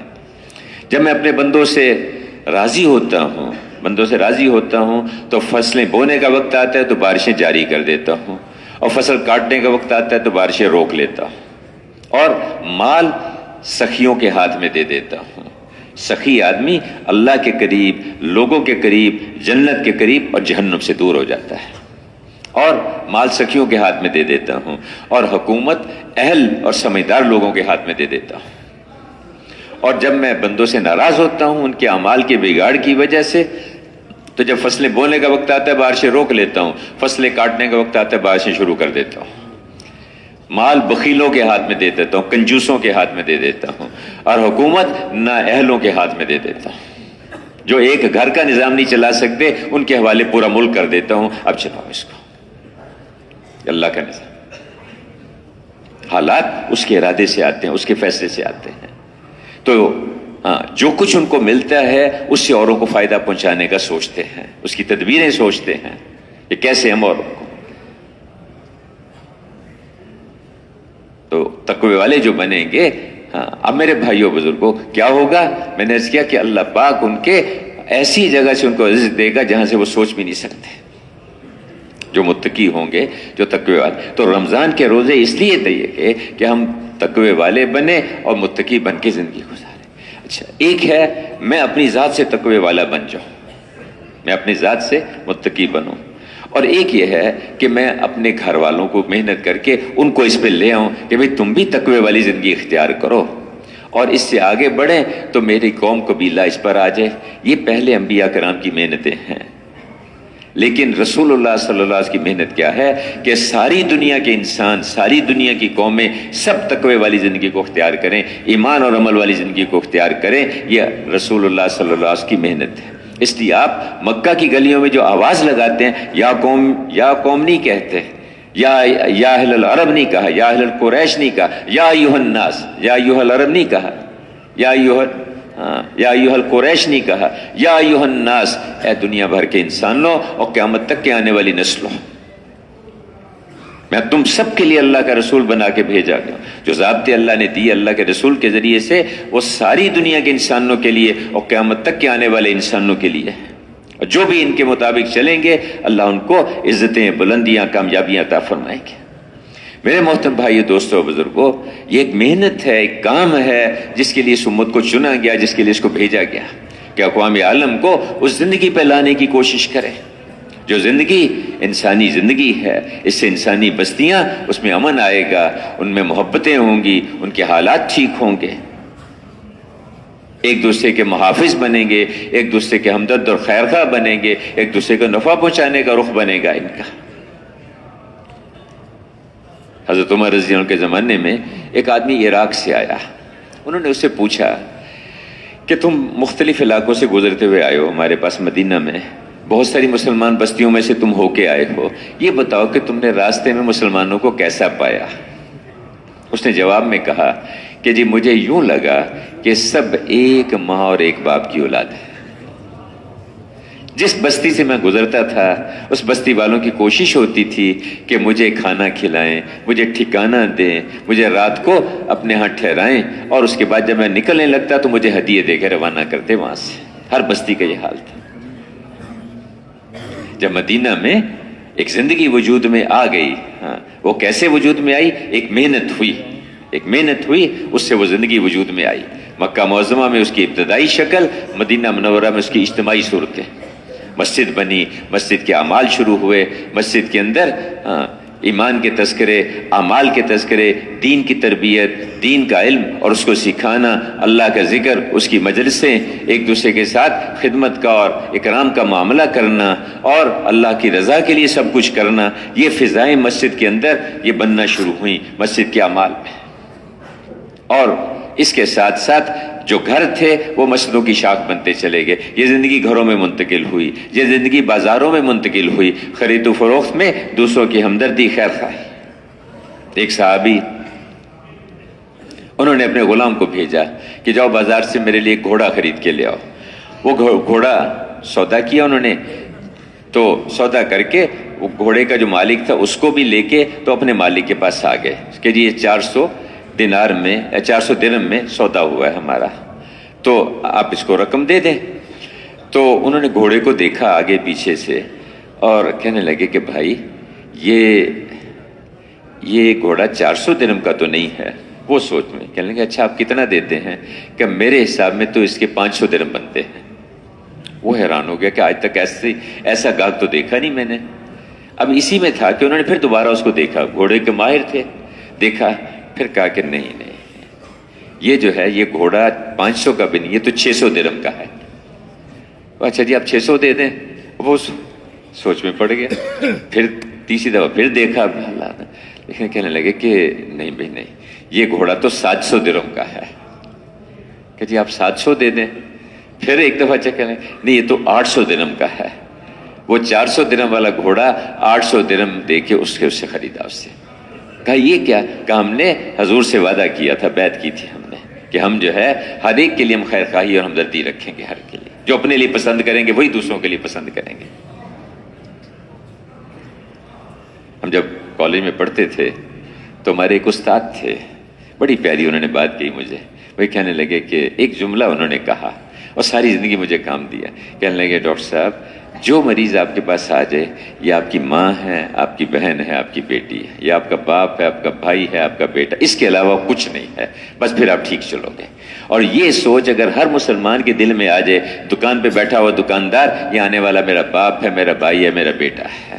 جو گاہک ہے وہی کہے یہ دکاندار میرا بھائی ہے، یہ میرا باپ ہے، یا میرا بیٹا ہے، ہر جگہ ہم ٹھیک چلیں گے اگر اس سوچ کے ساتھ. اور یہ اللہ کے رسول کی بات ہے کہ جو اپنے لیے پسند کرتے ہو وہی دوسروں کے لیے پسند کرو، جو اپنے لیے چاہتے ہو وہی دوسروں کے لیے چاہو. اور کہ مومن کون ہے، مسلمان کون ہے؟ ہاں، جس کے ہاتھ اور زبان سے دوسرے مسلمان محفوظ رہیں. یہ تو نیچے کا درجہ ہے. اگلا درجہ کیا ہے کہ جو اپنے لیے پسند کرتے ہو وہ دوسروں. اور اس سے اگلی بات کیا ہے کہ تم میں سے بہترین شخص وہ ہے جو دوسروں کے لیے سب سے زیادہ نفع دینے والا ہے. خیر الناس من ينفع، انسانوں میں سے سب سے زیادہ اچھا، سب سے زیادہ بہتر انسان کون ہے؟ جو انسانوں کو سب سے زیادہ نفع پہنچاتا ہے. میرے بھائیو، ایک زندگی ہے، اس زندگی کو ساری دنیا میں وجود میں لانا. تو مدینہ میں یہ زندگی وجود میں آئی. جب یہ زندگی وجود میں آئی تو لوگ آنا شروع ہوئے، وفود آئے، افراد آئے، حتیٰ کہ 9 ہجری میں اتنے وفود آئے کہ اس سال کا نام ہی سنۃ الوفود پڑ گیا. 140 وفود آئے، 140 جماعتیں آئیں مدینہ میں اس زندگی کو دیکھنے کے لیے. وہ زندگی کیسی ہے ہم بھی دیکھیں اس کو. گھروں میں ٹھہرتے، عورتوں کو گھروں میں ٹھہراتے، مرد مسجد میں ٹھہرتے. بعض گھر ایسے تھے، رملہ رضی اللہ عنہ کا گھر تھا، اس میں بعض قافلوں کو ٹھہرایا جاتا تھا. بعض قافلے ایسے تھے کہ ان کو ان کے قبیلے کے جو مسلمان ہوئے مدینہ میں آئے ہوئے تھے ان کو اپنے ہاں لے جاتے، ان کے مزاج کو سمجھتے تھے، ان کا اکرام سلوک کرتے ان کے ساتھ. حضرت بلال رضی اللہ عنہ اور حضرت خالد بن سعید رضی اللہ، ان دونوں کی ذمہ داری ہوتی تھی آنے والی ان جماعتوں کی خدمت کرنا، ان کا اکرام کرنا، ان کی تشکیل ہوتی تھی اس پر. تو اب وہ جب وہ قافلے واپس جاتے تو اپنے علاقوں میں جا کے کہتے، ارے مدینہ والے عجیب لوگ ہیں، ایسی خوبصورت زندگی ان کی. ہم جب گئے وہاں پر تو انہوں نے ہمیں کھانے کھلائے اور اچھے کھانے کھلائے اور خود بھی بھوکے اور اپنے بچوں کو بھی بھوکا سلا دیا، ہمیں کھانے کھلائے. جب سونے کا وقت آیا تو خود ہمیں نرم بستروں پہ سلاتے اور خود زمین پہ لیٹ جاتے. اور مسجدوں میں ہمیں دین سکھایا، اللہ کا تعارف کرایا، آخرت کا تعارف کرایا، ہمیں اللہ کے غیبی نظام فرشتوں کا اور اس کا ہمیں تعلیم دی اور اپنے احکامات اور اچھے اخلاق ہمیں سکھائے. اور جب ہم چلنے لگے وہاں سے تو ہمیں چھوڑنے کے لیے آتے سنیت الوداع تک، اور پھر چلتے ہوئے ہمیں ہدیے بھی دیتے اور بہت اچھے طریقے سے ہمیں رخصت کرتے. عجیب لوگ ہیں. اور نتیجہ کیا ہوا کہ صرف اگلے 1-2 سالوں کے اندر اللہ نے دنیا کا رخ بدلنا شروع کر دیا. جب حضور کا وصال ہوا تو 5.5 لاکھ کے قریب صحابہ کو چھوڑ کے گئے. اس کے بعد حضرات صحابہ کرام اس زندگی کو لے کے اقوام عالم کے پاس گئے اور جا کے ان سے کھلی بات کرتے، دعوت دیتے کہ دیکھو اسلم تسلم، اسلام لے اور سلامتی پاؤ گے. وہ پوچھتے کہ اسلام کہاں ہے، کدھر ہے اسلام؟ کہتے کون مثلنا، ہماری طرح کے ہو جو. آؤ دیکھو ہماری زندگی دیکھو، ہمارے اخلاق دیکھو، ہماری عبادات دیکھو، ہمارے آپس میں معاملات لین دین دیکھو، ہماری تجارت ملازمت کھیتی باڑی کا طریقہ دیکھو، ہمارا عدل کا نظام دیکھو. آؤ دیکھو ہمارے حاکم کیسے پبلک کے خیر خواہ اور ہمدرد ہیں، ہماری پبلک کو دیکھو کہ کیسے حاکموں کی اطاعت گزار و فرما بردار ہے. ہمارے مالداروں کو دیکھو کہ کیسے غریبوں کی رات کو بے چینی کے ساتھ اٹھ کے ان کو نفع پہنچانے کی سوچتے ہیں. ہمارے غریبوں کو دیکھو کہ کیسے مالداروں سے استغنا کے ساتھ چلتے ہیں. ہماری عورتوں کو ان کا حیا، ان کا پردہ اور ان کی خوبیاں دیکھو. آؤ ہمارے معاشرے کو دیکھو آ کے.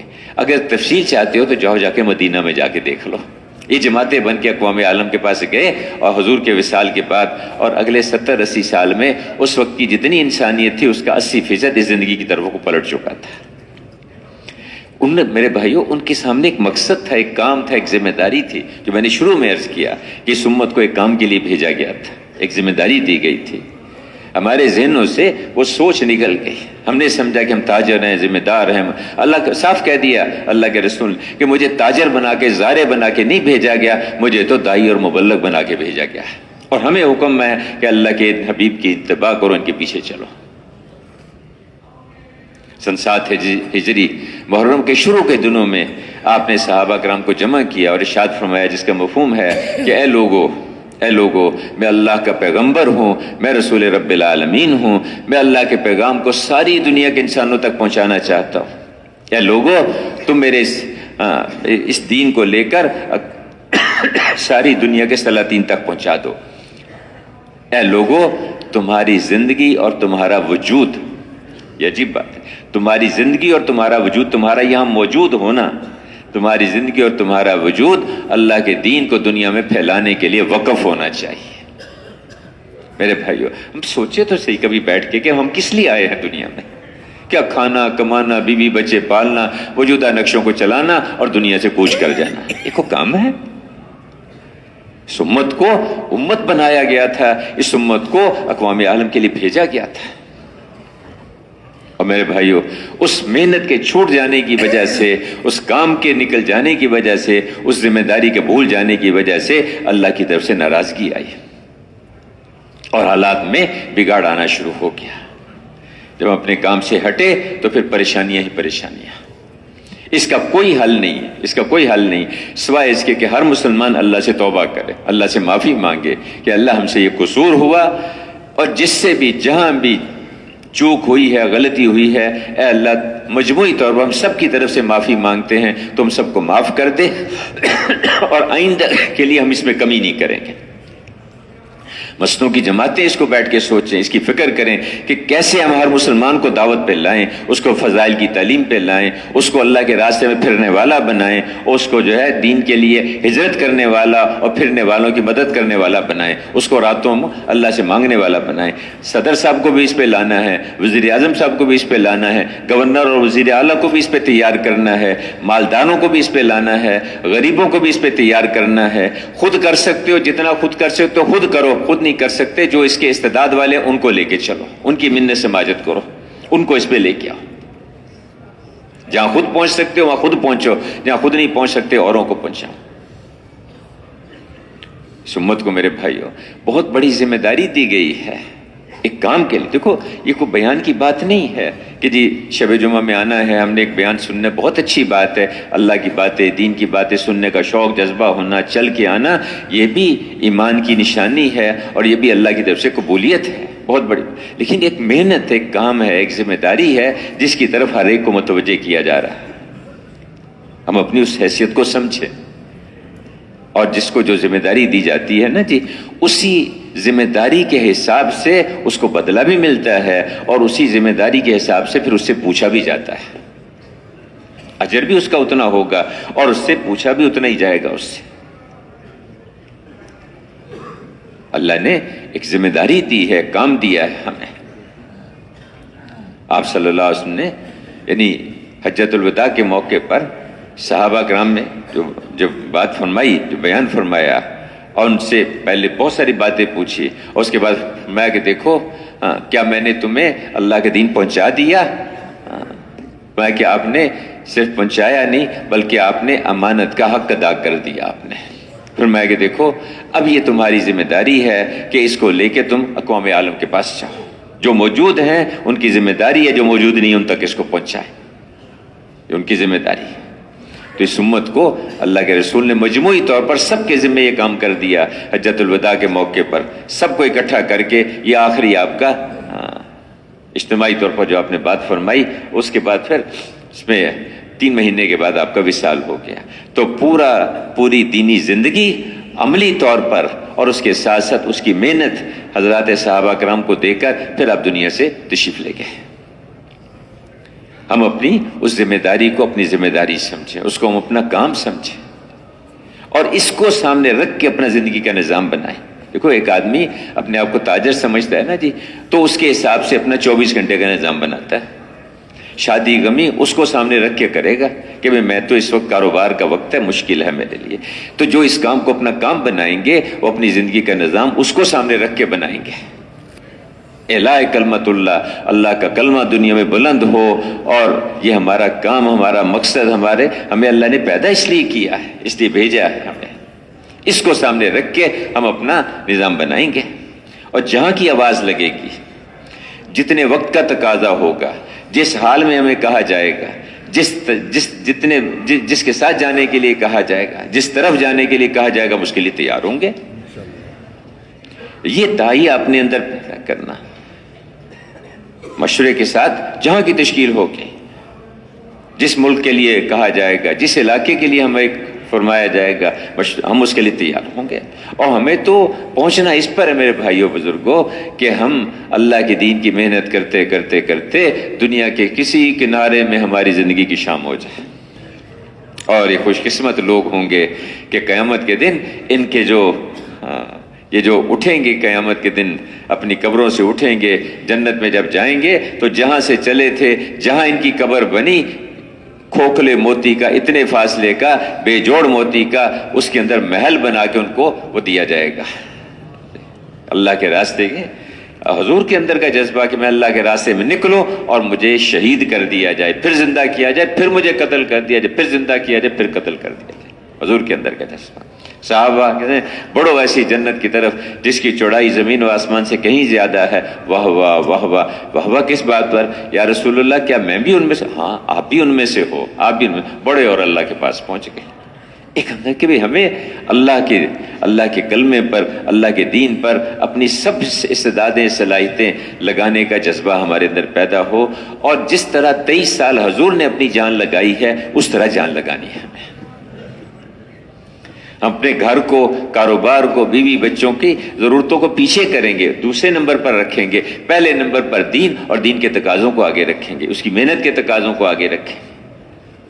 اللہ نے ہمیں اس کام کے لیے بھیجا۔ جو لوگ میرے بھائیوں اس کو سامنے رکھ کے زندگی گزاریں گے، دنیا کے اندر اللہ کی طرف سے خیر برکتیں ان کے ساتھ ہوں گی، اور ان کی دعائیں اللہ پاک ایسے قبول کرے گا جیسے انبیاء کرام کی دعائیں قبول ہوتی تھیں، اور ان کے ساتھ اللہ کی وہ مددیں آئیں گی جو نبیوں کے ساتھ ہوتی تھی۔ بلکہ اگر یوں کہا جائے کہ 50 صحابہ کے برابر اللہ پاک ان کی مدد کرے گا، تو کہا حضور نے کہ ایسے لوگ آئیں گے بعد میں، تو اللہ پاک ان کی جو ہے مدد کرے گا 50 آدمیوں کے بقدر۔ پوچھا کہ 50 ان میں سے یا ہم میں سے؟ کہتے تمہارے 50 کے بقدر ایک ایک کی مدد ہوگی۔ چونکہ دیکھو مدد جو ہوتی ہے نا وہ ضعف کی وجہ سے ہوتی ہے، جو جتنا زیادہ کمزور ہوتا ہے نا اس کا زیادہ اتنا خیال رکھا جاتا ہے۔ وہ تو مضبوط لوگ تھے، ایمان والے بھی تھے، تقوی والے بھی تھے، اخلاق والے بھی، سب کچھ تھا ان کے پاس، تو ہم ضعیف کمزور ہیں، اس لیے اللہ کی مدد بھی، تو 50 صحابہ کے بقدر مددیں آئیں گی، اور دعائیں ایسے قبول ہوں گی، میں نے عرض کیا جیسے انبیاء کرام کی دعائیں قبول ہوں گی۔ اور میرے دوستو بھائیو، جب یہ مر کے دنیا سے جائیں گے نا جی، اللہ اکبر، اللہ کے دربار میں جب جائیں گے تو کرسیاں لگائی جائیں گی، کچھ کرسیوں پہ انبیاء کرام کو بٹھایا جائے گا، کچھ پہ شہداء کرام کو بٹھایا جائے گا، اور کچھ پہ ان کو بٹھایا جائے گا۔ لوگ حیران، فرشتے حیران، ارے یہ کون لوگ ہیں؟ نہ نبی ہیں نہ شہید ہیں، یہاں ان کو ساتھ بٹھا دیا گیا۔ بھئی حضور کی امت کے وہ لوگ ہیں جنہوں نے اس کام کو اپنا کام بنایا تھا، اور کبھی مشرق میں، کبھی مغرب میں، کبھی شمال، کبھی جنوب۔ جنت کے دروازے پہ پہنچ کے ٹھک ٹھک جنت کا دروازہ کھٹکھٹائیں گے، رضوان، ارے تم کون لوگ؟ ابھی تو حساب بھی شروع نہیں ہوا، تم پہلے سے پہنچ گئے یہاں پر۔ ارے حساب کس بات کا؟ ہمارے پاس تھا ہی کیا؟ ہمیں تو ہمارے سارے اندر کے جذبے ہمارے اندر ہی دبے رہ گئے۔ ہاں، ہماری بیویاں بیواؤں کی طرح زندگیاں گزاری، ہمارے بچے یتیموں کی طرح پلے۔ کبھی ہمیں مشرق میں بھیج دیتے تھے، کبھی شمال میں بھیج دیتے تھے، کبھی جنوب میں۔ 27 سال کے بعد تو ہم گھروں کو واپس آئے، ہم سے کیا کس بات کا حساب لیتے ہو؟ ارے یہ عجیب لوگ ہیں، اللہ سے پوچھیں یا اللہ یہ ایسا مجمع آگے کھڑا ہو گیا جنت کے دروازے پہ، ان کا کیا کرنا؟ کھولو کھولو دروازہ کھولو، ان کو داخل کرو، ان کو ہم حساب کی سختی بھی نہیں دکھانا چاہتے، چلو ان کو داخل کرو۔ اس کام کو اپنا کام بنانا ہے۔ پھر میرے بھائیو، اللہ اکبر، انبیاء کرام کے پڑوس والی جنت اللہ ان کو عطا فرمائیں گے، ان کے پڑوس والی جنت۔ کیا رائے ہے باپ حضرات کی؟ اسی طرح چلنا ہے یا اس کام کو آگے رکھنا ہے؟ تو کون کون پہ اس کے لیے تیار ہے؟ اس کام کو، اس کے تقاضوں کو آگے رکھیں گے۔ جہاں کا تقاضا ہوگا، جتنے وقت کا کہا جائے گا، جس حال میں ہمیں کہا جائے گا، مشورے کے ساتھ ہم چلیں گے اور اپنی اپنی مسجدوں میں خوب ہمت کے ساتھ کام کریں گے۔ کسی مسلمان کو دعوت دیے بغیر نہ چھوڑیں۔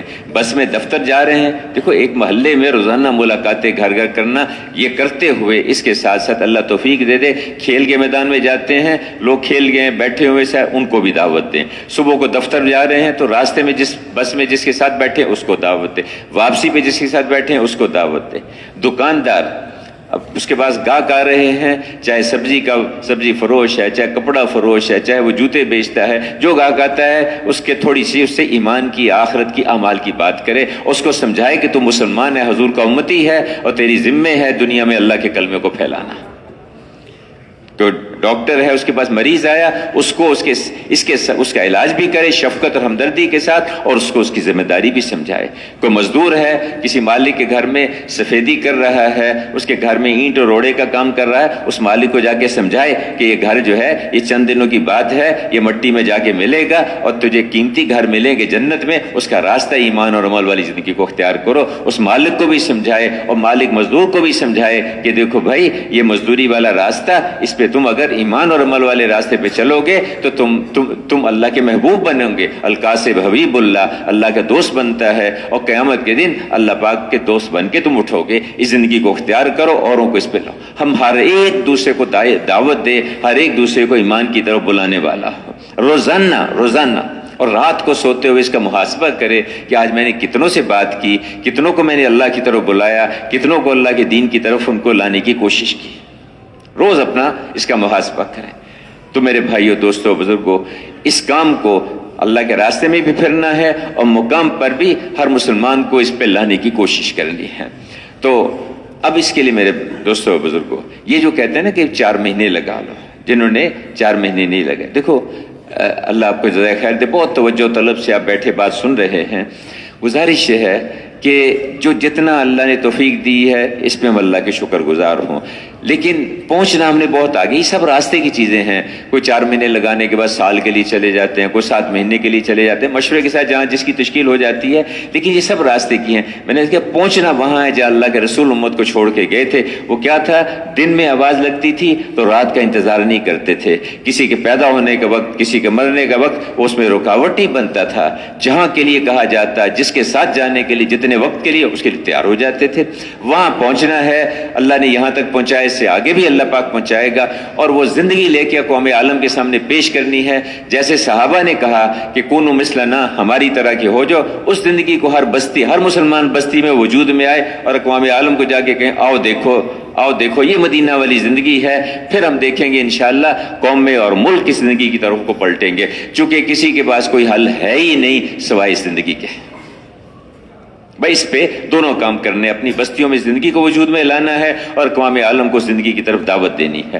اب بتائیے آپ حضرات میں سے جو بھائی 4 مہینے جو جتنے وقت کے لیے بھی آئے تھے، 10 دن کے لیے آئے تھے، سروزے کے لیے آئے تھے، شب جمعہ میں بیان سننے کے لیے آئے تھے، چلے کے لیے آئے تھے، یہ طے کر لیں کہ ہم انشاءاللہ 4 مہینے لگا کے جائیں گے۔ ایسے کون ہے وہ ذرا اپنی جگہ پہ کھڑے ہو جائیں۔